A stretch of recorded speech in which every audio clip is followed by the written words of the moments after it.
আসসালামু আলাইকুম, তালহা আইটির পক্ষ থেকে আপনাদেরকে নতুন আরও একটা ভিডিওতে স্বাগতম। আজকের এপিসোডে আমরা দেখাবো ইপিএস কর্মসূচির আওতায় অর্থাৎ বইসেলের যে দক্ষিণ কোরিয়ার যে লটারি অথবা ভাষা পরীক্ষার যে অংশগ্রহণের নিবন্ধন অনলাইন আবেদন সংক্রান্ত নোটিশ, সেটা নিয়ে আমরা আজকে কথা বলবো। আর কথা বলার আগে একটা কথা বলে রাখি, যদি আপনি এই চ্যানেলে নতুন হয়ে থাকেন আমার এই চ্যানেলটায়, তাহলে অবশ্যই চ্যানেলটা সাবস্ক্রাইব করে পাশে থাকতে পারেন। তাহলে আপনি অনলাইন আবেদন যে পদ্ধতিটা রয়েছে সেটাও কিন্তু আমি আমার ভিডিওর মাধ্যমে দেখানোর চেষ্টা করব পরবর্তীতে যখন এটা শুরু হবে তখন। এখন আমরা আমার স্ক্রিনে দেখতে পাচ্ছি পিএস কর্মসূচি আওতায় দক্ষিণ কোরিয়ায় কর্মী নির্বাচনের লক্ষ্যে কোরিয়া ভাষা পরীক্ষা অংশগ্রহণ চূড়ান্ত নিবন্ধন 2024 কোরিয়ান ভাষা পারদর্শী সংক্রান্ত নোটিশ এবং 11তম বিদেশি শ্রমিক নিয়োগের পয়েন্ট সিস্টেম। এখানে কিন্তু বলা হয়েছে যে সকলের গ্রার্থে জানা যাচ্ছে কোরিয়া প্রজাতন্ত্র শ্রম কর্মসংস্থান মন্ত্রণালয় বাংলাদেশ প্রবাসী কল্যাণ বৈদেশিক মন্ত্রণালয়ের স্বাক্ষরিত সমঝোতা চুক্তিতে এমপ্লয়মেন্ট পারমিট সিস্টেম ইপিএস কর্মসূচি বাস্তবায়ন করা হয়।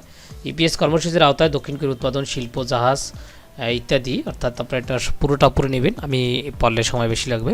বাংলাদেশি প্রার্থীদের চাকরির লক্ষ্যে দক্ষিণ কোরিয়া নির্ধারিত জব রোস্টারের অন্তর্ভুক্তির জন্য কোরিয়ান ভাষা পরীক্ষা ইউটিভিটি অংশগ্রহণ নির্মিত শর্ত সাপেক্ষে নির্ধারিত সাইট eps.boesel.gov.bd অনলাইনে নিবন্ধন করা যাবে।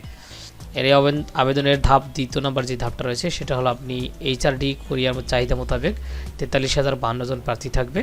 সেখানে ভাষা পারদর্শী বিশেষ পদ্ধতি আগে পাবেন ভিত্তিতে 33,652 জন। এটা হচ্ছে উৎপাদন শিল্পে এবং মৎস্যে থাকবে 7,760, কনস্ট্রাকশনে 4,268, জাহাজ নির্মাণে 11,864। 2 নম্বরের লটারি পদ্ধতিতে 12,400 জন উৎপাদন শিল্পে থাকবে। প্রার্থীরা যে কোনো একটি ধাপে আবেদন করতে পারবেন। তো কোনো প্রার্থী 2 ধাপে আবেদন করলে তার নিবন্ধন বাতিল বলে গণ্য হবে। মানে আপনি 2 ধাপে কোনো আবেদন করতে পারবেন না, একটি ধাপে আবেদন করতে পারবেন। তাছাড়া অংশগ্রহণের যোগ্যতা হিসেবে এটা আগের পূর্ব ভিডিওতে দেখানো হয়েছে, কিন্তু শুধু এটা বলে দেবো, বয়স সীমিত ওই সময় বলা হয়নি। এই যে বয়স সীমিত এখন বলে দিচ্ছি, এটা হলো আপনার 18 থেকে 39 বছর হতে হবে। জন্ম তারিখ 20/1984 থেকে ফেব্রুয়ারি 19, 2006 মধ্যে সীমাবদ্ধ থাকতে হবে। এর উপরে হলে কিন্তু আর হবে না। পাসপোর্টের মেয়াদ 20 ফেব্রুয়ারি 2024 হালনাগাদ থাকতে হবে, অর্থাৎ আপনার পাসপোর্ট জাতীয় পরিচয়পত্রের তথ্যের নাম জন্মদিন কোনো অমিল থাকতে পারবে না, সবটা মিল থাকতে হবে, এটা কিন্তু বলা রয়েছে। তারপর আমরা একটু নিচের দিকে যদি চলে যাই, আমরা এইটা যেহেতু প্রথম ভিডিওতে দেখিয়েছি সেজন্য আর দেখাচ্ছি না। এখানে 4 নম্বরে রয়েছে কোরিয়া ভাষা পারদর্শীতে অংশগ্রহণ প্রার্থীর বিবরণ। যারা সিবিটি ইউবিটি 22-23 সাংখ্যিত নম্বর পেয়েও চূড়ান্ত পর্যায়ে নির্বাচিত হতে পারেননি, তারাও এখান থেকে প্রার্থিতা পাবেন। যারা টিটিসি ও সরকারি বেসরকারি বিভিন্ন কোরিয়ান ভাষা প্রশিক্ষণ গ্রহণ করছেন তারাও কিন্তু পারবেন, এটা বলছে। তারপর আছে প্রার্থী বাছাই প্রক্রিয়া। প্রথম রাউন্ড ইউবিটি, তারপর দ্বিতীয় রাউন্ডে স্কিল টেস্ট, কম্পিটিটিভ টেস্ট এবং প্রাপ্ত স্কোর মূল্যায়ন 3 নম্বরে। এইভাবে আপনি করতে পারবেন। এই আবেদনের পদ্ধতিটা যেটা রয়েছে সেটা কিন্তু এখানে বলা আছে। কোরিয়ান ভাষা পরীক্ষার জন্য বর্ণিত 3 ও 4 শর্তাবলী পূর্ণ আগ্রহীকে 20 তারিখ থেকে, দেখেন এখানে রয়েছে 20 তারিখে 20 ফেব্রুয়ারি সকাল 10টা হতে 21 তারিখ 2024 4টার মধ্যে আগে আসলে আগে পাবেন। ভিত্তিতে নির্ধারিত নিবন্ধন সাইটের চাহিত নাম, জন্ম তারিখ, পাসপোর্ট নম্বর, জাতীয় পরিচয়, পিতামাতার নাম, পিতামাতার জাতীয় পরিচয় নম্বর, কোরিয়া ভাষা পরীক্ষা 120 ঘন্টার সনদের কপি, শিপ বিল্ডিং নির্মাণ খাতে ন্যূনতম 1 বছর অভিজ্ঞতা সনদ এর কপি, রঙিন পরিষ্কার পাসপোর্ট কপি, ব্যাকগ্রাউন্ড সাদা রঙিন পরিষ্কার ছবি, নিজস্ব মোবাইল নাম্বার, ইমেল তথ্য পূরণপূর্বক প্রার্থী নিবন্ধন সম্পন্ন করতে হবে।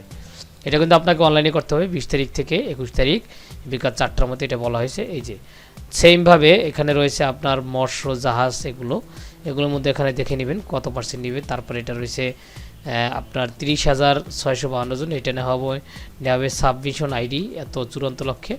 এইটাও কিন্তু সেম 21 ফেব্রুয়ারি 11টা থেকে আপনার 21 ফেব্রুয়ারি 10টা থেকে 21 ফেব্রুয়ারি সকাল 11টার মধ্যে আগে আসলে আগে পাবেন, 20 ফেব্রুয়ারি থেকে 11টার মধ্যে। এটা কিন্তু এইটা এইচআরডি কোরিয়া নির্ধারিত স্কিল টেস্টের মাধ্যমে। তারপরে যেটা রয়েছে আপনি এটা আবেদন করার পরে আপনি ফেসবুক পেজের মাধ্যমে ওনাদের লটারিটা জানতে পারবেন, যে লটারির মাধ্যমে হবে।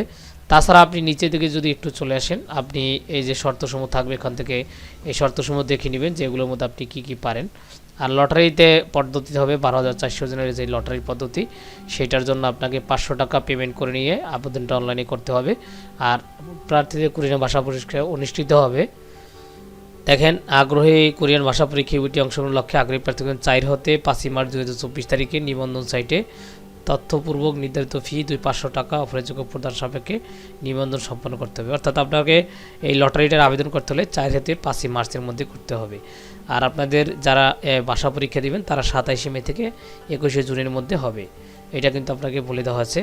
আর আপনি এইটা কিভাবে আপনার কম্পিটিটিভ টেস্ট এগুলো দেওয়া থাকবে এখানে, এগুলো আপনারা দেখে নেবেন। এগুলো বললে অনেক বড় হবে ভিডিও, সেজন্য বলছি না।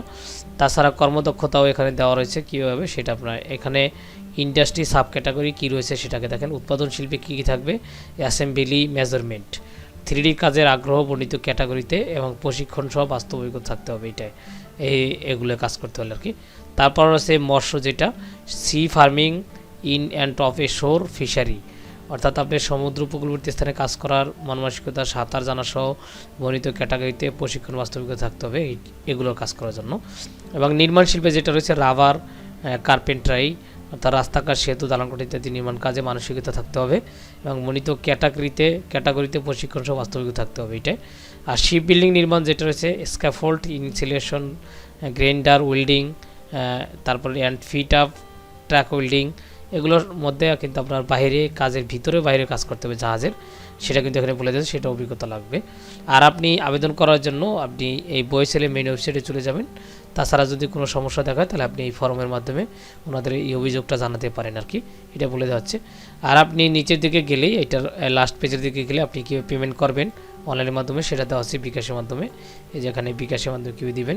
আর আপনার ছবিটা কেমন হবে সেটা এখানে দেওয়া হচ্ছে, এই যে এটা বাতিল ছবি এটা বলে দেওয়া হচ্ছে। আর এটা আপনার কীভাবে রিজেক্টেড করবে, এরকমের ছবি দেওয়া যাবে না, এরকম ছবি দেওয়া যাবে না, এভাবে ক্লিয়ারলি ছবি দিতে হবে।